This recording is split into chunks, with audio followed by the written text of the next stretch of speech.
Pagi-pagi enaknya ngopi dulu.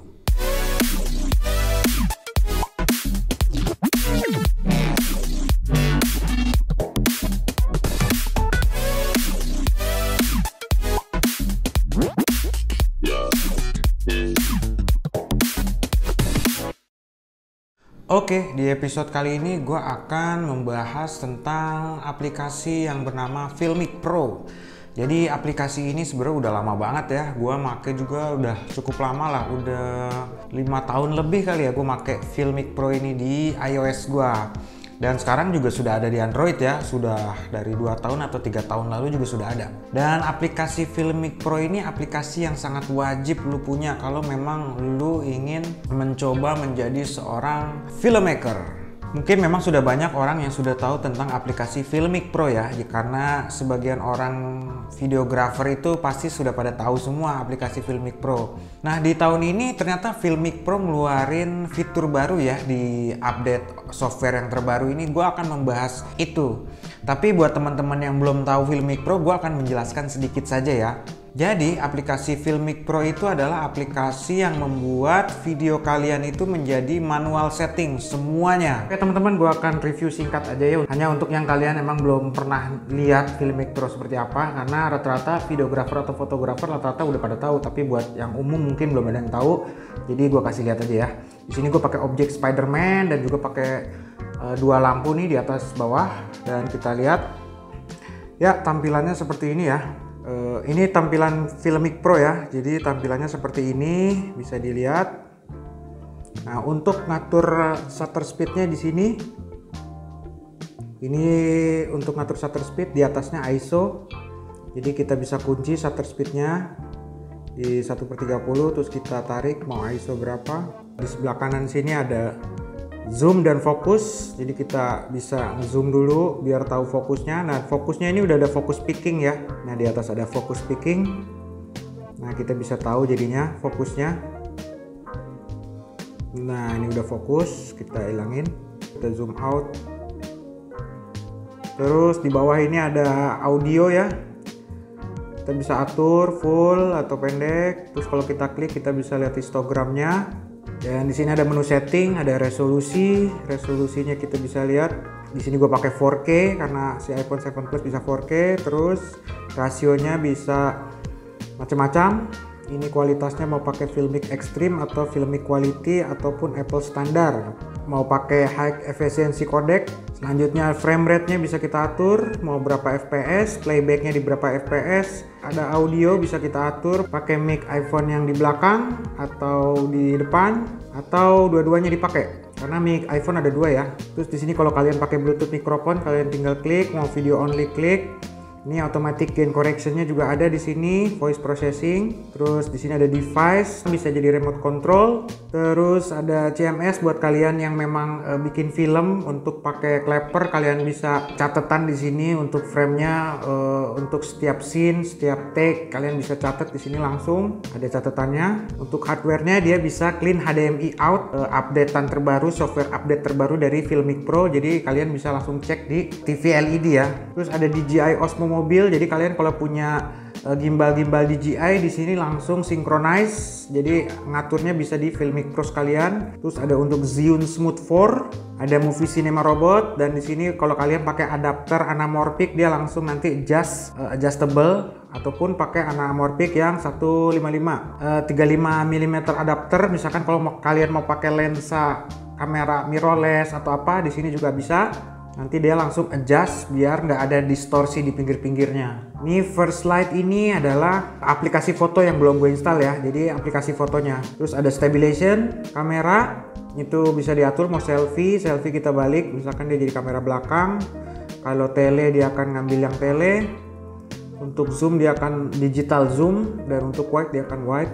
Terus ada lampu, nah lampu si LED dari si smartphone-nya ya, jadi bisa kita atur. Misalkan ini off ya, kita pakai yang low dia segini, dia pakai yang matte dia segini, dia pakai high dia segini. Ini luar biasa sekali ya. Ada guide buat di display biar kalian ada presisi ya, biar lurus atau miring atau segimana. Dan ini ada menu lagi untuk white balance, jadi kalian bisa atur juga Kelvinnya, tinnya, Terus di sini, dan ini belum gua download lagi, kalian bisa atur shadow, highlight, level, bahkan scene-nya bisa dirubah juga ke dynamic, flat, dan juga lock V2.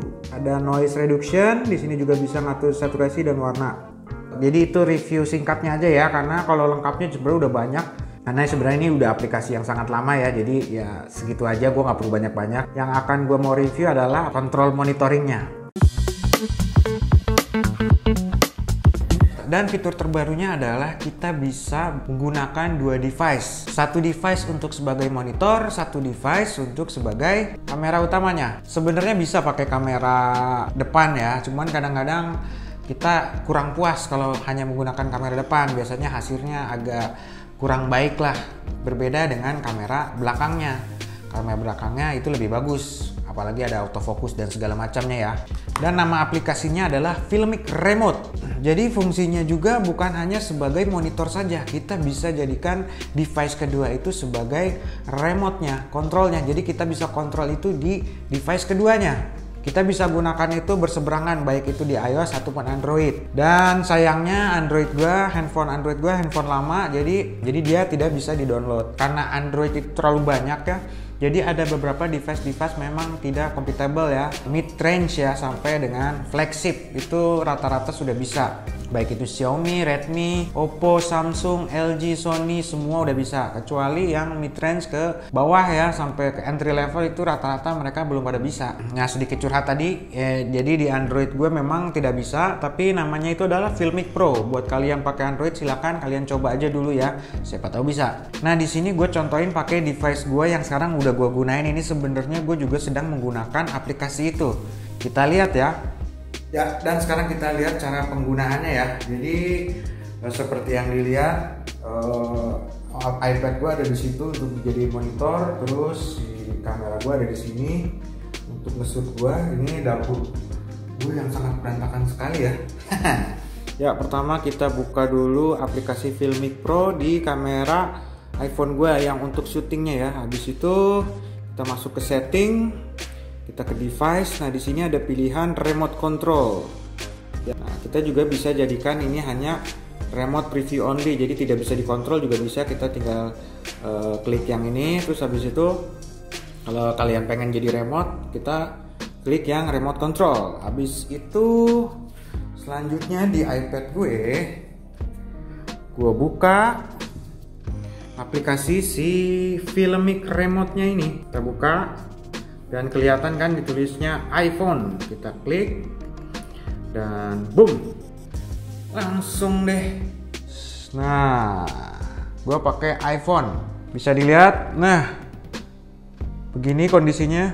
Halo Groot, cukup membantu sekali ya buat gue yang belum punya tim. Gue nggak ada orang yang megangin kamera. Mungkin kadang-kadang ada yang bisa, ada yang enggak. Seperti yang kalian lihat, gue bener-bener sendiri, tidak ada yang ngebantuin. Tapi gue tertolong oleh aplikasi terbaru ini, Filmic Remote ini. Gue bisa melihat kondisi gue, framingnya, tone-nya, cahayanya itu bisa langsung gue lihat di layar iPad ini. Sangat membantu sekali bukan? Dan kalian buat yang punya device, baik itu Android atau iOS, kalian bisa gunain ini secara bareng. Jadi ini sangat membantu gua bikin konten ya, terutama yang kita masih mengerjakan apa-apa sendiri ya. Kalau ada tim sih enak, kita bisa langsung tanyakan ke teman kita yang memang sebagai operator kamera misalkan. Nah bisa dilihat di sini ada delay ya, karena ini memang membutuhkan WiFi, jaringan WiFi. Untuk kedua device ini di jaringan WiFi yang sama ya. Mungkin itu pengaruh juga ke device-nya juga ataupun ke kualitas si WiFi-nya. Kalau misalkan bagus banget atau device-nya juga bagus banget, mungkin dia nggak akan terlalu delay. Dan gua akan mati. Sorry ya ada gangguan tadi. Nah kita bisa lihat kan langsung. Oke, bisa dilihat warnanya sudah berubah lagi ya. Maaf tadi ada gangguan. Kita record aja langsung. Oh kita atur dulu nih ISO-nya yang paling rendah berapa? Gak usah rendah banget sih, 80 lah cukup. Habis itu kita fokusnya dulu. Di sini karena ada fokus speaking jadi enak kita ngaturnya ya. Oke, itu zoomnya kita zoom out. Nah, gimana teman-teman? Keren sekali bukan? Jadi gue walaupun sendiri gue tetap bisa monitor si kamera gue ini gimana looknya gitu nanti buat gue edit dan di-upload ke YouTube. Jadi buat teman-teman yang masih sendiri, terutama untuk kalian sebagai seorang reviewer atau konten YouTuber lah yang masih sendiri, jadi bisa menggunakan kamera belakangnya tanpa harus bolak-balik ngelihat, udah ngecek, udah cobain orang lain, itu merepotkan. Ini cukup praktis. Cuman ya itu tadi harus punya 2 device. Kalau kalian masih punya 1 device, ya tinggal di flip aja pakai kamera depan. Ya, dan ini juga bisa ada HDMI outnya sekarang ya. Jadi kalian bisa mengkoneksikan kamera smartphone kalian ini ke TV, ke monitor TV. Tapi ya itu tadi perlu adapter HDMI. Sedangkan gue belum punya, jadi gue pakai si iPad ini aja. Oke, kalau kalian suka dengan video ini, boleh di subscribe, boleh di like, boleh di komen, boleh di share. Sekian, dan terima kasih. Assalamualaikum warahmatullahi wabarakatuh. Ciao. Nah, kita atur fokusnya dulu nih, udah berubah lagi. Ih, gila. Cut.